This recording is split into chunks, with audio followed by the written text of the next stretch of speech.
หรือปลาหลายเนาะ แต่ลายเนาะจะได้สัมผัสในบ้านเพิ่นอยู่ดีมีแห้งแต่ลายอยู่ปูปลานา อันนี้ก็ถือว่า อืม น้ำกระจาย น้ำกระจายป้าบ่ได้บ่ ป้าบ่ได้ โอ้ ปูนคนไทยสัมผัส ลายเติบเนาะ ผมมีนะปลาแบบนี้ สมัยดี นี่ก็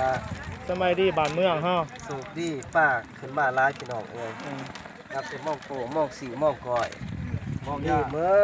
ดป้าซอยป้าปูป้าปากป้าสก้างป้า บ่คายบ่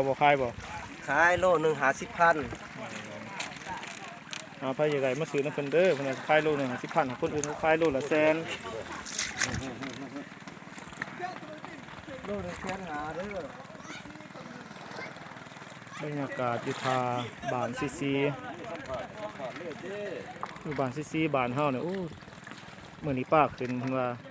ตีแต่แดดบางคนก็ได้กินข้าวบางคนก็บ่ได้กินข้าว